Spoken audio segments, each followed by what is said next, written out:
누가복음 11장 14절입니다.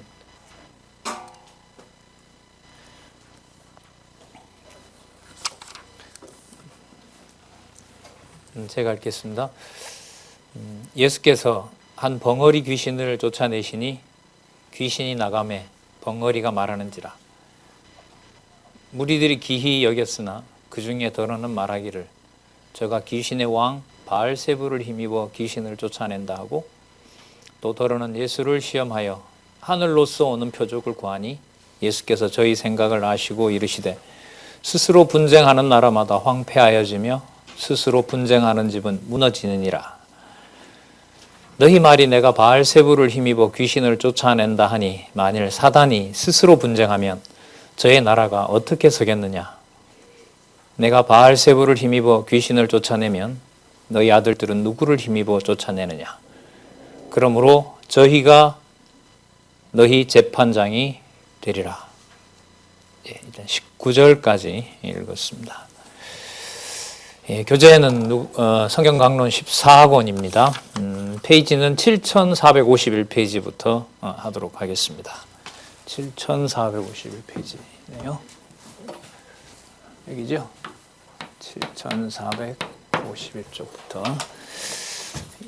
잠시 보시면은 누가복음 사역에 의해서 예수가 그리스도이심을 증거하는 내용입니다. 앞부분에는 사역 앞에는 신분이 나왔고요. 신분 앞에는 직임이 나왔습니다. 그 연결성, 장끼리의 연결성도 너무 중요한 겁니다. 사실 우리 싸움은 이쯤에서 하거든요. 무슨 말씀이냐면 누가복음 전체에 대한 전문가들은 많습니다. 아마 외우는 사람들도 많을 거예요. 대학교 선교단체 가면 다 외우는데, 근데 문제는 누가복음이 왜 그렇게 되어 있고 앞에 왜 마가복음이 오는지는 아무도 밝히지를 못했던 겁니다. 이걸 다 합해 놓았다는 거죠. 그걸 공관복음이라 하는데 그 연구가 이제 거의 의미가 없어져 버렸습니다. 그러니까 성경을 읽는 방법이 없는 거죠. 자, 그렇습니다. 그리고 그 누가복음 사역에 의한 성취 내용은 이제 크게 세 절로 되어 있죠. 1절은 우리가 나라 주인에 의한 성취 살펴봤고요. 제2절 지금 하고 있는 주인이심으로 그분이 하나님 나라 사역을 통해서 예수가 그리스도임을 성취하는 내용입니다. 이 두 번 반복되는 사역이라고 하는 것은 우리 언약과 성취 섭리도로 보면 예수님 3년을 말하는 게 절대로 아닙니다. 절대로 아니에요. 그건 창조부터 심판까지. 우리 언약과 성취 섭리도에서는 창조부터 심판까지 매우 중요한 개념이죠.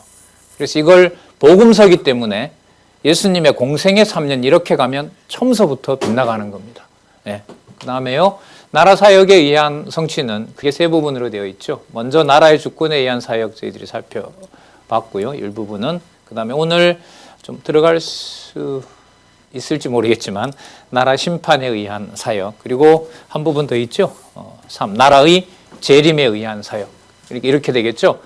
하나님 나라의 주권을 가지고 계심으로 그걸 보여주시고, 그게 당대만 그런 것이 아니라 이미 창조로부터 시작해서 앞으로 그 나라 심판 권한을 내가 다 가지고 있다. 그러므로 이렇게 되죠. 그러므로 17장 18절부터 3이 되겠죠. 이제 적지는 않았지만 바로 재림에 의한 심판까지. 그러면 여기만 보시더라도 내가 가지고 있다? 언제부터요? 창조 때부터. 언제까지? 심판 때까지. 그러면 사역이라는 개념이 어디서부터 어디까지 되겠어요? 그렇죠. 이렇게 보셔야 돼요. 이 그림만 그려놔도요, 누가복음에 대한, 글쎄요, 거의 뚫린다 그러죠. 저희 뚫어버리는 그런 개념이 바로 사역 개념인데, 이걸 예수님 당시의 사역 이렇게 하시면 절대로 안 돼요. 이건 맥이 끊어지고 근본적인 왜곡이 일어납니다. 그때도 말씀드린 것처럼 이게 이제 3장이고 그 뒤에 이제 4장이 나오는데 그게 요한복음 본성이잖아요. 누가복음 뒷부분으로 갈수록 긴장이 돼요. 왜 긴장이 되냐면 이렇게 가서 반드시 요한복음 1장 1절 태초에 하나님이 계시니라, 이게 확 이제 온몸으로 이렇게 맞지, 그렇지, 이렇게 연결이 돼야 되다 보니까 전하는 사람도 이제 이 부분에 초점을 맞출 수밖에 없죠. 우리 강론지 페이지가 연결되는 게 바로 그런 의미가 있고요. 자, 그러면 오늘 우리 이 부분부터 시작하겠습니다. 나라의 주권에 의한 사역 가운데 지난번에 일은 했었죠. 주인입니다. 주인이심으로 뭘 가지고 계세요? 권세를 가지고 계시고 권세를 가지고 계신 사역을 하시는데 하나님 나라의 대적을 책망하는 것입니다. 그리고 나라의 대적은 책망하지만 이렇게 되죠. 하지만 누구는? 나라의 백성은 격려합니다. 그러면 이제 여기서 이런 생각도 들겠죠. 그럼 도대체 대적이 누구고 백성이 누구지? 그건 우리 관심 사안인데요. 이건 주어가 또 사라져요. 이렇게 보셔야 돼요.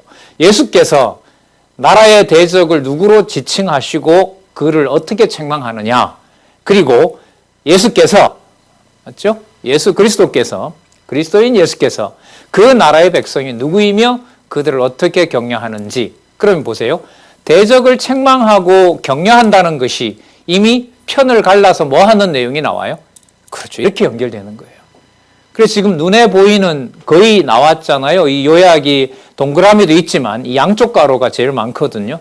양쪽 가로가 한 1000개 정도 돼요. 한 1200개 정도 되는가? 제가 세워보기도 했는데, 그러니까 1000개 중에 요약이 3개가 들어가니까 거의 이번에는 2019년 그 개정 개론판에는 이게 본문 내용을 3가지로 묶었어요. 그러면 1200 곱하기 3 하면 3600. 그러니까 성경에는 몇 가지 사건이 대충 있냐면 한 3600가지가 있어요. 그게 쭉 연결을 해가도록 되어 있고요. 이 전쟁이, 이걸 지키는 것이 진리투쟁에서 이제 핵심이 되어버렸어요. 그래서 아침에들 오셔서 강론집 앞뒤를 이렇게 뒤적이면서 공부하시는 거 보니까 저 모습이 맞죠. 그러니까 그냥 성경 본문만 보는 게 아니라 그 전에 어떤 내용이 나왔는데 오늘 어떤 내용으로 갈까? 그거 지금 잠시 말씀을 드린 거고요. 그 심판이 바로 대적을 책망하고 백성을 격려하면서 시작된 그 심판이 어떤 내용을 가지고 있는지를 얘기하고 그 다음에 앞으로 일어날 일을 경고합니다. 그러면서 이미 여기서 보여줬던 대로 대상이 누군지를 지적하는 거예요. 그래서 눈에 지금 보이는 우리가 1시간 나갈 분량으로는 물론 많지만은요. 한눈에 이렇게 들어오는 이 내용에 이 개념 하나하나를 연결해 가는 것은 너무 중요한 일이에요. 이걸 사단이 지금 막고 있다고 저는 보는 거예요. 이 공부를 안 하게 하려고 하는 거죠. 위로 올라가서 그냥 언약 성취 다 알지, 너 다 알고 있잖아. 이거 또 듣는 거야. 이런 식으로 이제. 그러면 이제 연결은 매일 먹는 양식으로는 되질 않죠. 그런 경각심이 좀 있어서 오늘 이렇게 좀 잠깐 길게 서론을 하고 이 부분부터 보도록 하겠습니다. 나라의 대적을 책망하는 내용부터 살펴보도록 하겠습니다. 지난 시간에 사실 우리 끝난 내용을 보면은요, 주기도문 우리가 잘 아시는 그 내용이 나왔습니다. 그리고 13절에 보면 성령을 주시지 않겠느냐 그러죠. 그러면 구하는 대상이 바로 뭐라는 거죠? 성령이 된다는 겁니다. 이 연결을 가지고 우리가 나라의 권세에 의한 사역으로 들어가서 살펴보고자 합니다. 자, 그러면 성령을 주지 않는 자는 이게 참 무서운 심판으로 가는데요. 있는 것도 빼앗기게 되고요.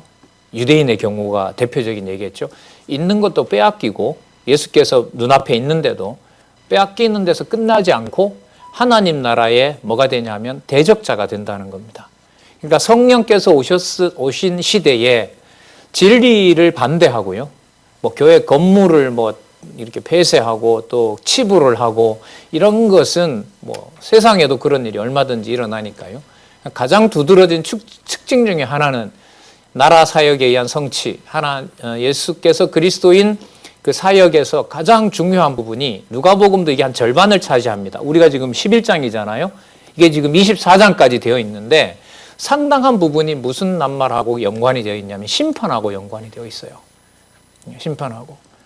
그러면 이 심판 개념을 가지고 성경을 이해해 갈 때 우리의 어떤 기본적인 그런 정서로는 감당하기가 힘든 거죠. 자, 그런데 그 핵심 속에 그 사건의 핵심은 바로 뭐와 연관되어 있느냐?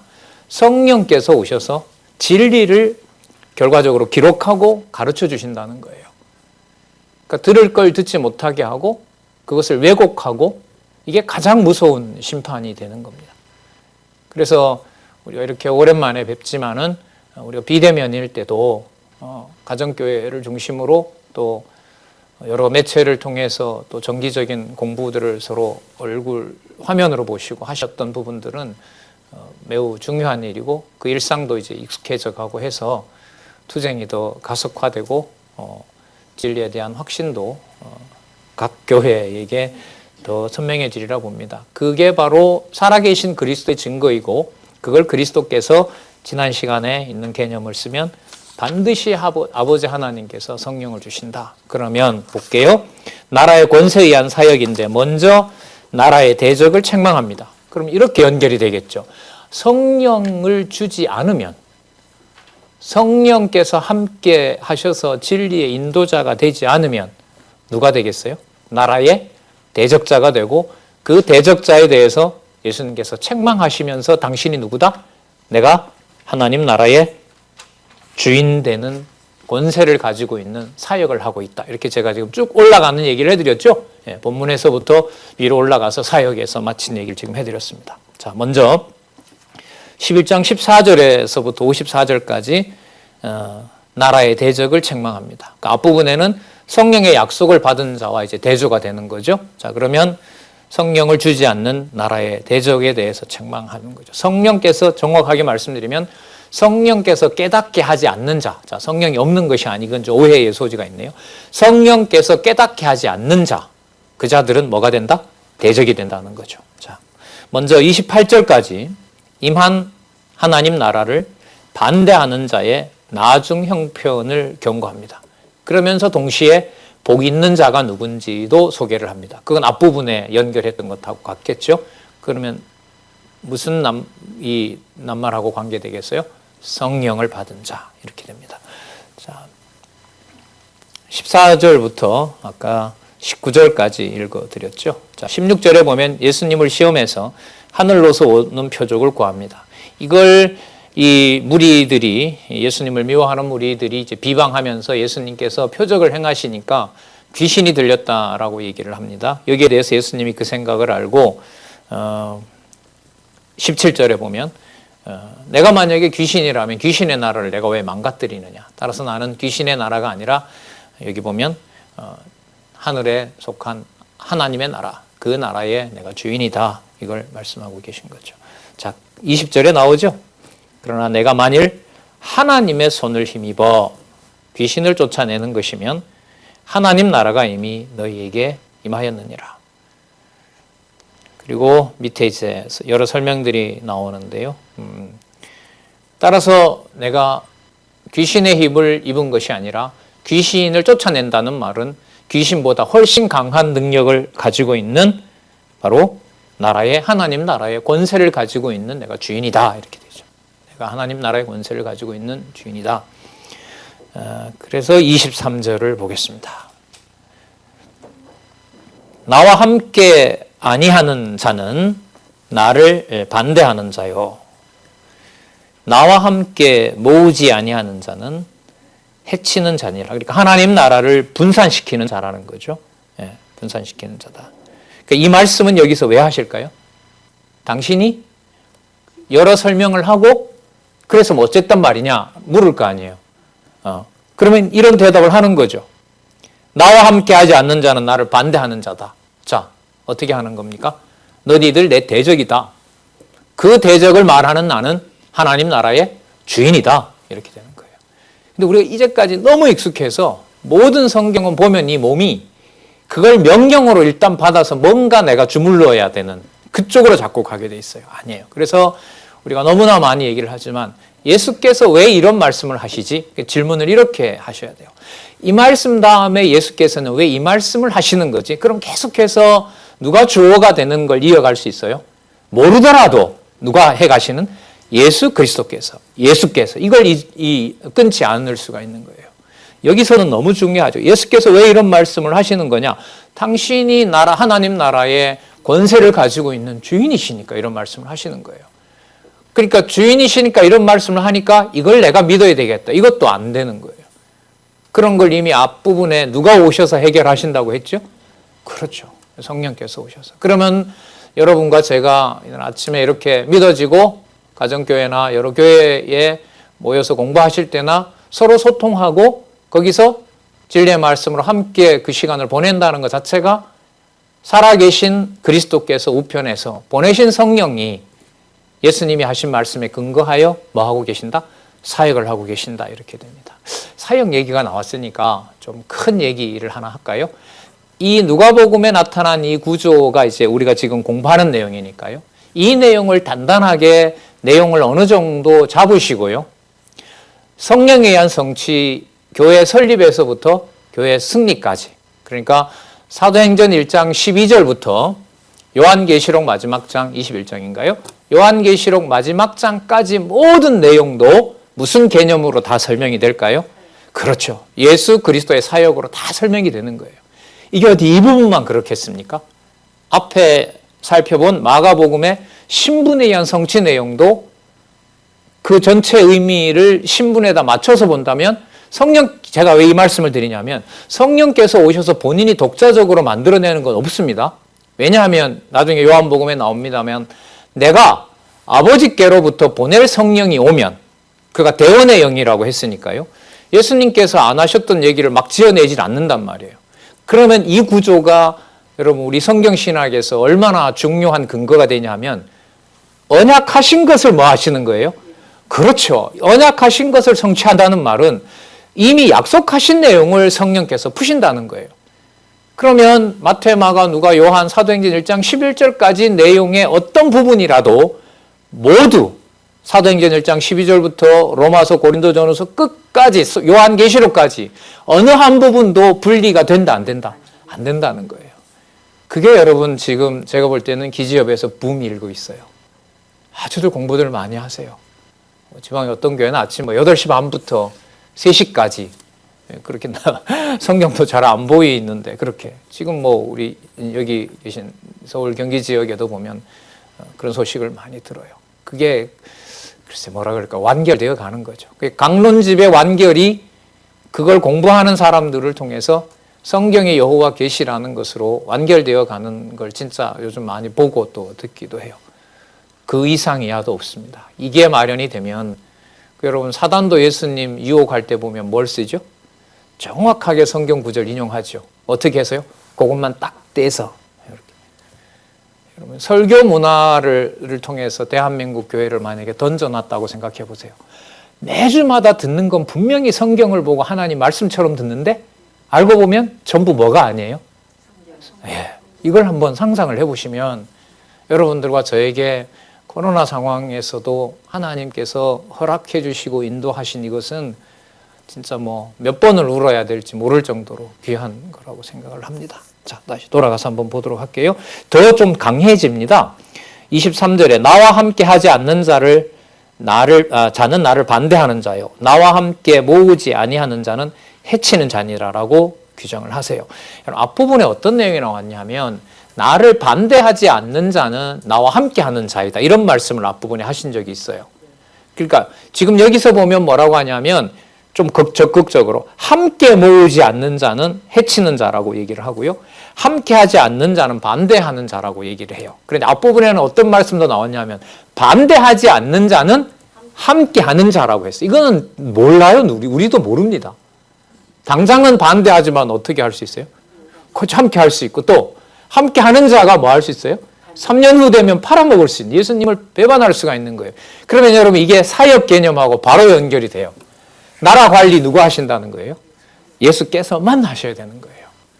그래서 사도 바울의 그 기록 중에 때를 얻든지 못 얻든지 그러니까 복음을 전하는 상황이 되든지 전하지 못하는 상황이 되든지 그건 우리 기준이에요.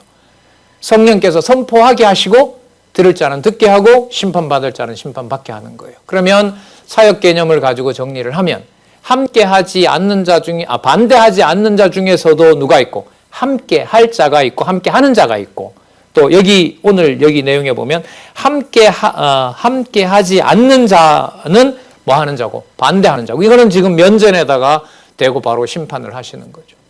또 그런 자도 있고요. 또 여기 보시면 나와 함께 모으지 아니하는 자는 결국 해치는 자니라. 비방하고 함께하지 않고 이른바 수수방관하는 자들도 하나님 나라에 적합하지 않는 자라는 거예요. 근데 우리는 누구인가, 거기에 내가 해당되는가 이걸 우리 기준으로 결정을 하려고 하죠. 누가복음은 사역에 의한 이 성취 내용에서는 그걸 허용하지를 않습니다. 자, 어느 정도 여러분 심하냐 하면요. 한번 보시기 바랍니다.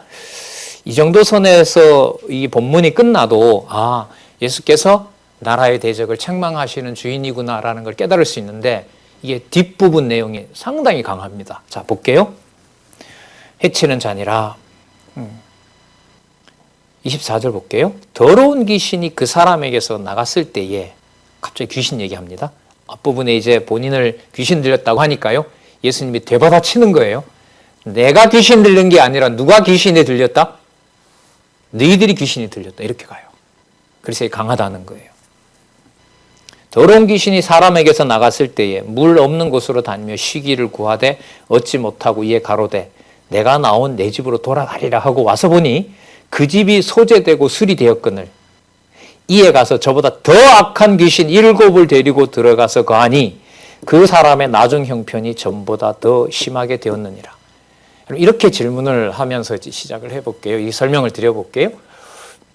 여러분, 유대인 기준으로 보면 자기네들이 권력을 유지하고 그래도 착각 속에서 살아가지만 예수님이 그때 그렇게 일찍 오신 게 유대인들에게는 좋은 일일까요? 나쁜 일일까요?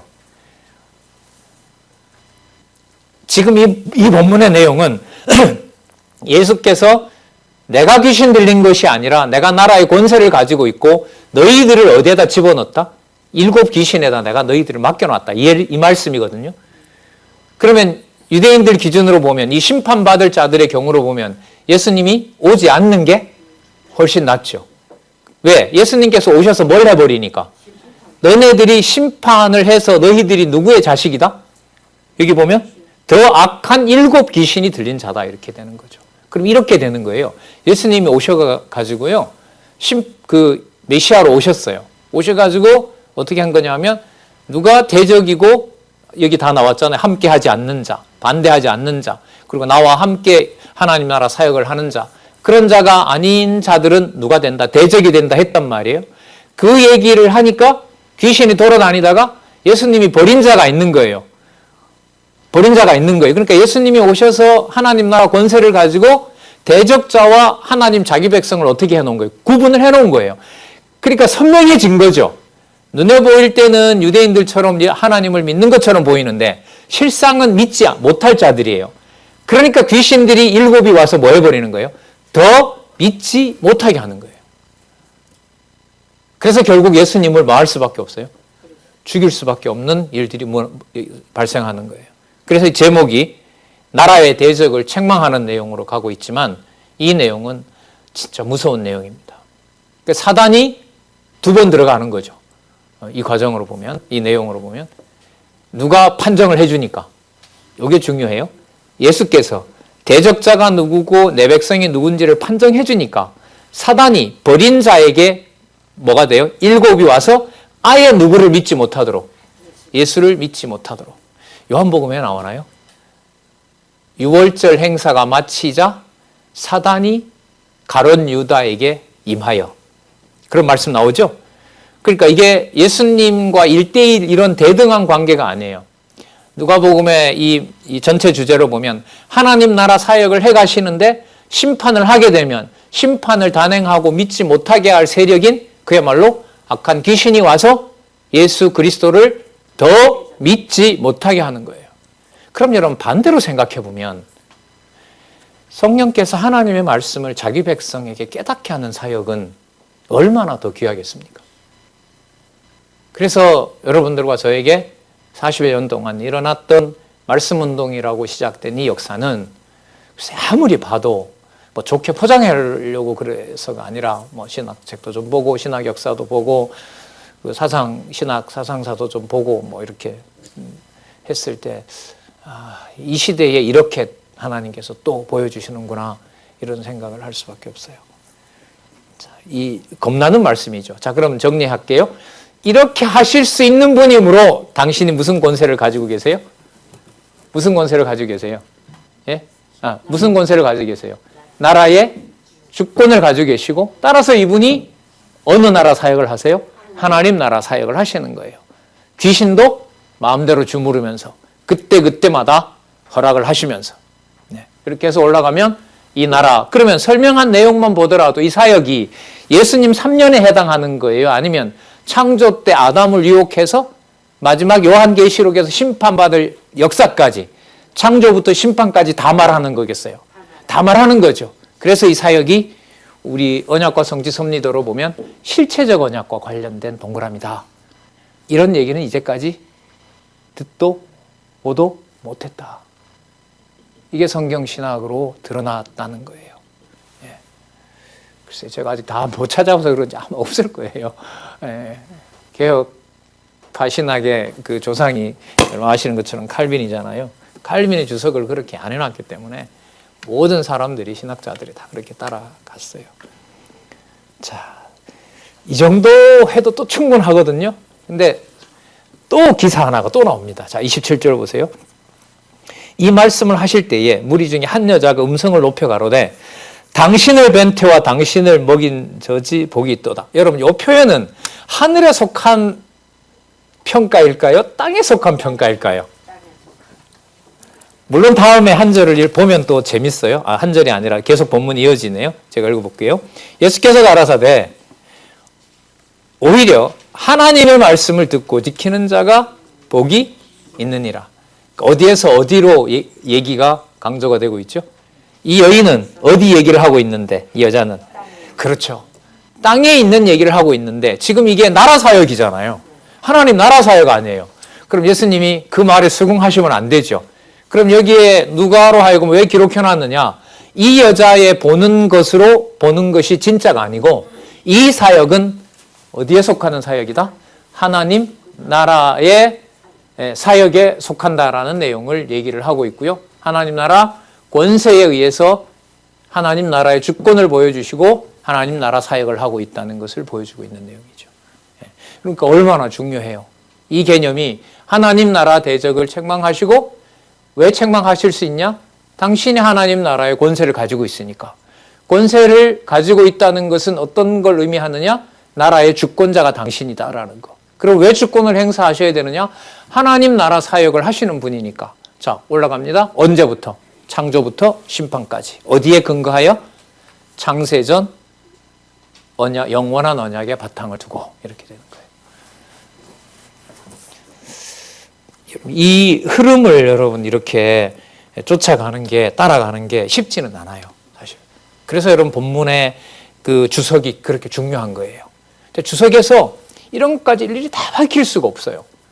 그래서 이제 많은 분들이 안내를 하고 계신데, 안내하실 때 먼저 주석에 해당되는 설명을 보시고 이해 안 되는 낱말이나 뭐 이런 표현들요 보시고, 그 다음에 마지막에는 사건 연결로 안내를 하시고, 그리고 전체 위로 쭉 올라가게 되면 오류가 거의 없죠. 근데 본문 몇 구절에서 헤매버리면은요 상당히 힘들어져요. 자, 그럴 때는 서로 토의하시고, 또 우리 저자도 계시고 하니까 저자도 물어보고, 저랑 같이 또 얘기할 수 있으면 얘기하셔서 빠른 속도로 본문의 내용들이 끊어지지 않고 연결이 될 수 있도록 공부했으면 좋겠습니다. 자, 그럼 여러분 그 다음 내용이 이렇게 강하게 심판을 얘기하셨기 때문에 무언가 내용이 나와도 이 내용과 관련된 게 나오겠죠. 왜? 이제까지 계속해서 어떻게 했으니까? 연결된 내용을 확인했으니까. 자, 볼까요? 무슨 내용이 나올까요? 과연? 자, 11장 29절에서부터 36절까지. 표적을 구하며 회개치 않는 악한 세대를 정죄해서 책망합니다. 아까 여러분 무섭게 심판하셨죠? 깨끗하게 소재해서. 그러니까 깨끗하게 여러분 소재한다는 말은 유대인들에게 예수를 그리스도라고 믿을 만한 여지를 싹 없앤다는 거예요, 사단이. 왜 없앨 수 있어요? 예수께서 뭐 해버렸으니까. 너는 내 백성이 아니다라고 책망했으니까. 책망했으니까 깨끗하게 소재가 된 거예요. 그러니까 머릿속에 메시아를 믿을 수 있는 믿음의 여지를 전혀 없게 해놓은 거예요. 그 다음에 누구를 보내요? 7 귀신에게 맡겨요. 이렇게 보면 여러분 말씀을 듣게 되는 것하고요, 말씀이 긴가민가 수십 년을 보내는 것하고 좀 무섭죠. 네. 진짜 무서운 거 아니에요? 네. 그래서 이런 걸 볼 때마다 몇 년 전에 그 청년 얘기가 길을 저는 이게 뇌리에서 떠나지가 않아요. 오늘 이렇게 좋은데 내일 버리면 어떡해요? 그래서 모르죠. 저도 버릴지 모르는데 그만큼 진리의 말씀이 좋고 그렇게 확인해 가면서 공부했으면 좋겠다고 이렇게 얘기를 했는데, 자 보겠습니다. 어떤 사건이 나오는지. 무리가 모였을 때 예수께서 말씀하시되 이 세대는 무슨 세대다? 이게 앞부분하고 여러분 연결이 돼야 돼요. 여러분 만약에 이걸 앞에 다 떼버리고 이걸 가지고 설교를 해요.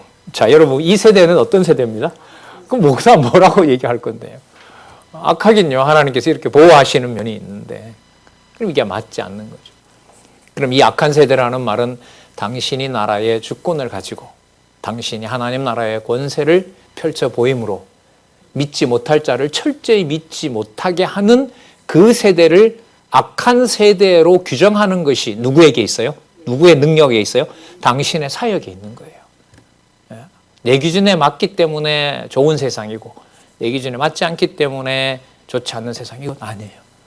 그거는 전혀 성경과 맞지 않아요.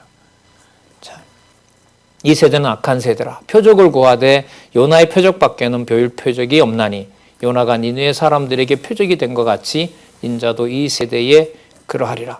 여러분 이 부분은요, 요나가 물고기 배에 있다가 니느웨에 3일 길을 걸어가니까 얼마나 큰 성이겠어요. 여러분 이렇게 비유를 하시면 되죠. 여러분 서울 종로구가 우리 서울 본토잖아요.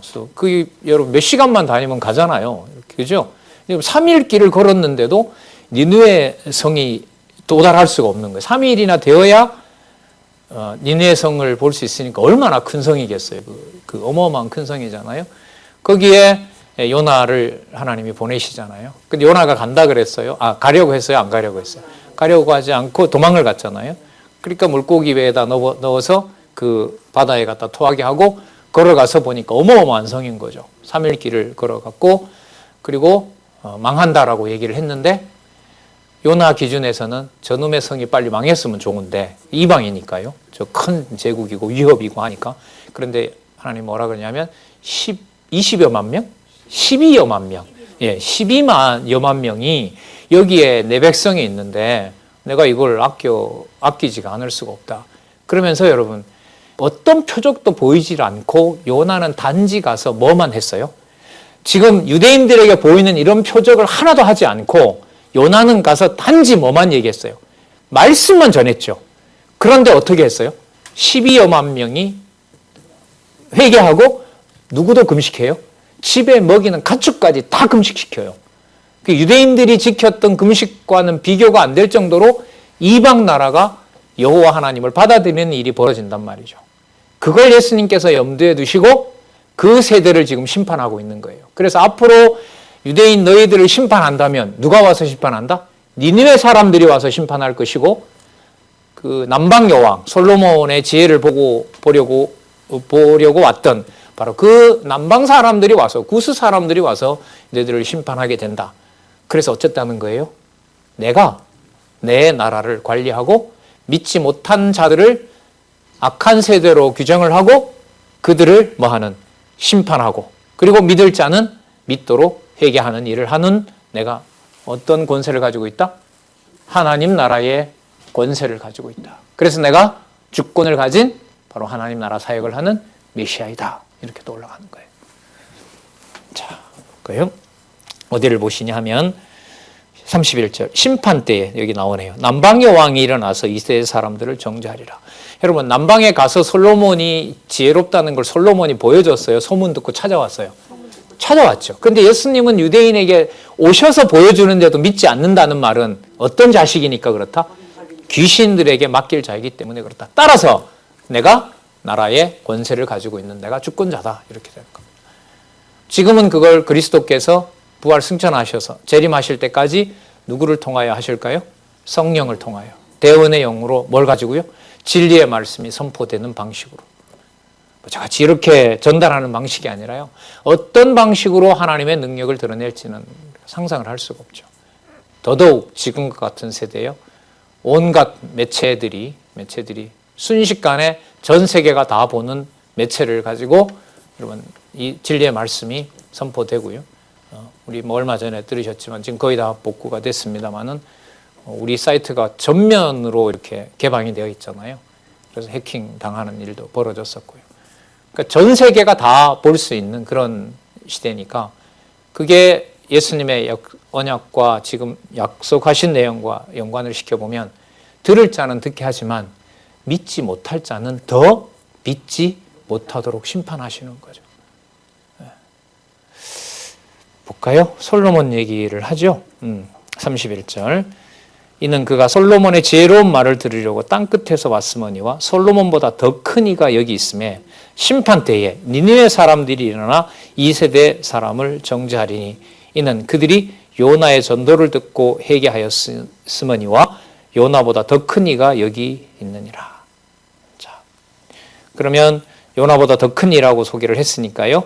그 다음 내용을 좀 잘 보시기 바랍니다. 마치 또 끊어지는 것 같은데 여러분 끊어지지 않습니다. 자, 볼게요. 누구든지 등불을 켜서 음속이나 말라리 움막 속이나 그 돼 있죠. 그 돛박 아래 두지를 않고 등잔 위에 둔다는 거죠. 그래서 그 자로 하여금 들어가는 자가 그 빛을 보게 하려고 한다는 겁니다.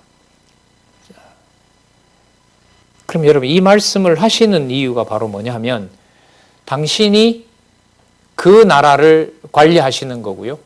여러분 조금 전까지 보면 무슨 사역을 보여주셨냐면 들을 자는 듣게 하지만 듣지 못한 자는 어떻게 해요? 철저히 듣지 못하게 하시잖아요.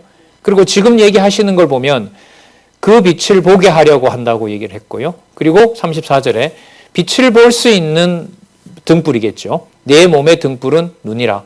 내 눈이 성하면 온몸이 밝을 것이요. 만일 나쁘면 내 몸도 어둡게 된다고 얘기를 하잖아요. 그러니까 빛을 볼 수 있는 능력과 빛을 볼 수 있는 그 깨달음을 이때 눈은 영혼의 눈이겠죠. 그러니까 뭐 우리 이런 시력이 아니라 그것을 다 볼 수 있게끔 한다는 거죠. 이렇게 되는 거예요. 믿지 못할 자는 철저하게 믿지 못하게 하시지만 들을 자에게는 그가 도저히 들을 수 없는 자라 하더라도 반드시 뭐하게 한다? 듣게 하신다는 거예요. 그래서 여러분 나중에 그런 비유가 나와요. 잔치 주인이 어떤 큰 잔치를 벌여놓고 그 이런저런 사람들 유대인들이겠죠 주로 불렀는데 안 온단 말이죠. 그러니까 누굴 데려오냐면 전혀 나에게 보답할 수 없는 자, 절름발이들, 소경들, 불치에 병든 사람들, 그 사람들만 데려오라는 거예요. 그러면 자칭 여호와를 안다고 하는 자는 뭐 하시고? 심판하여 버리고 대적으로 규정하시고.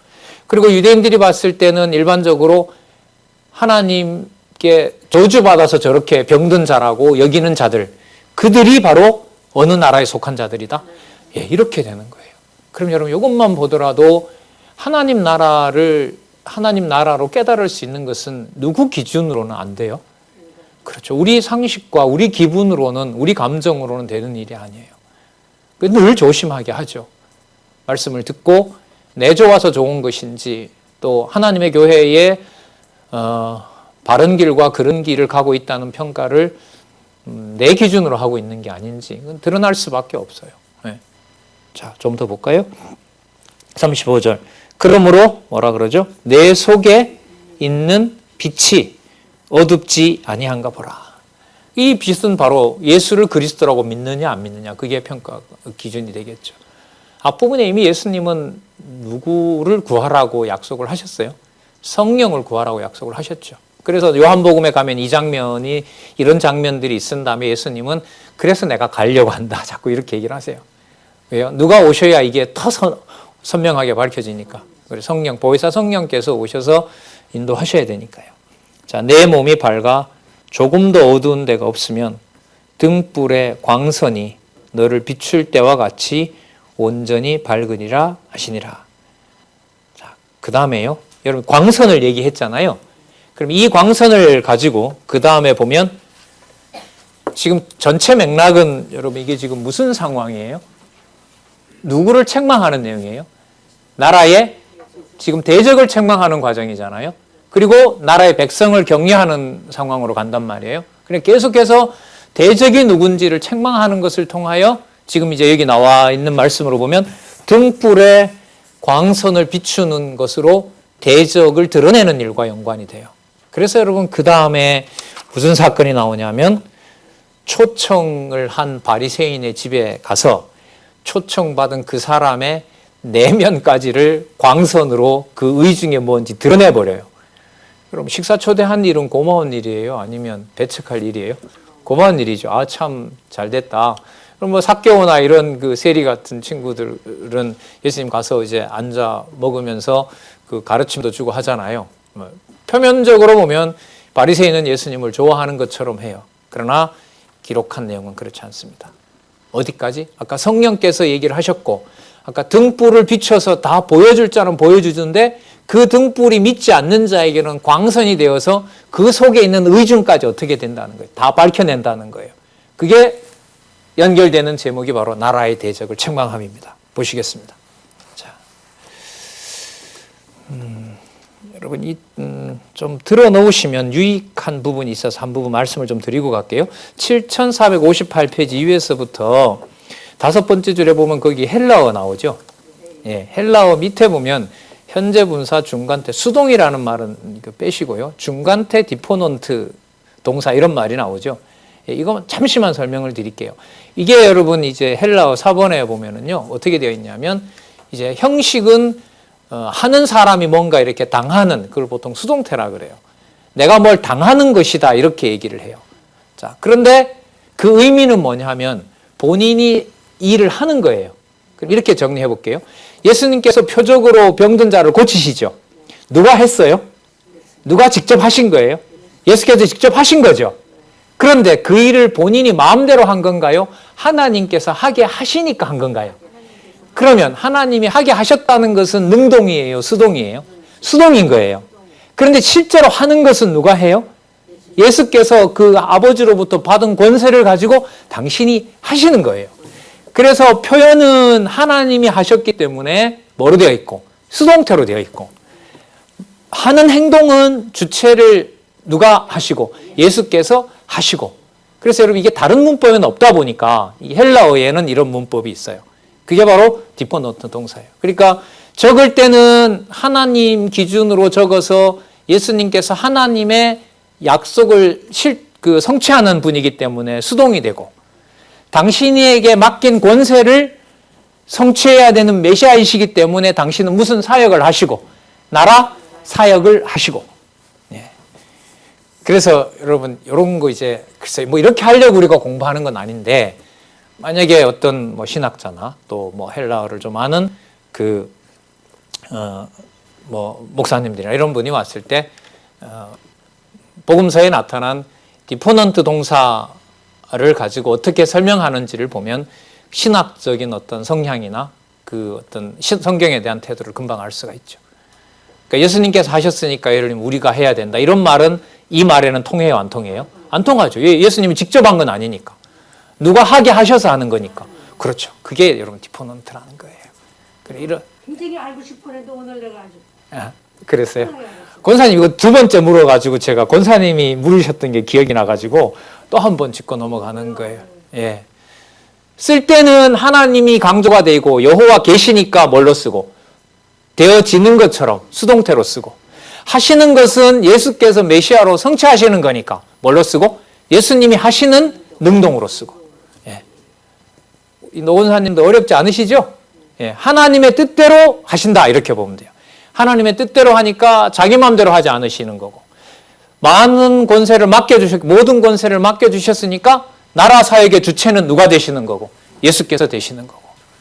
자, 밑에 보시면 37절부터 44절까지 바리새인의 외식 및 교만한 태도를 예와 비유로 책망합니다. 마찬가지입니다.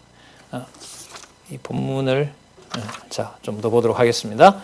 37절 예수께서 말씀하실 때에 한 바리새인이 자기와 함께 점심 잡수 시기를 청함으로 들어가 앉았더니 자 이거 예수님 책 잡으려고 불렀어요. 이 사람이 손을 씻나 안 씻나 여러분 이런 눈은 뜨나 마나죠. 그죠? 예, 손을 씻는지 안 씻는지를 보는 눈하고요. 예수가 그리스도이시고 하나님 나라의 권세자라는 걸 깨닫는 눈은 다른 눈이죠. 그럼 앞부분에 여러분 등불이라고 하는 것은 어떤 빛을 말하는 거겠어요? 이 눈이 아닌 거죠. 맞죠? 예, 그러면 이 나라가 아까 어떤 여인이 얘기했던 것처럼 땅에서 축복받는 그런 인물이 아니라 이분은 어디에 속한 인물이다. 이렇게 다 연결이 돼요. 그러니까 여러분 이 위로 올라가는 이 개념들이 얼마나 중요한가 보세요. 예. 자, 예수님의 이야기는 강해집니다. 39절 주께서 가라사대 너희 바리새인은 지금 잔과 대접의 겉은 깨끗이 하나 너희 속에는 뭐가 있다? 탐욕과 악독이 가득하도다. 아까 여러분 7 귀신이 들어갔으니까요. 계속 연결이 되는 거예요. 어리석은 자들아 밖을 만드시니가 속도 만들지 아니하였느냐. 그럼 그 속을 누가 만들었을까요? 하나님 만드신 거죠. 하나님 만들어서 그 속에 누구에게 맡겼어요? 귀신에게 맡겨버린 거죠. 이게 심판인 거고 제목 딱 맞죠? 나라의 대적이 누군지를 밝혀서 책망하신다. 왜 그렇게 하세요? 당신이 나라의 주권자니까. 무슨 사역을 하시는 메시아이시니까. 하나님 나라 사역을 하시는 메시아이기 때문에. 자, 41절 오직 그 안에 있는 것으로 구제하라.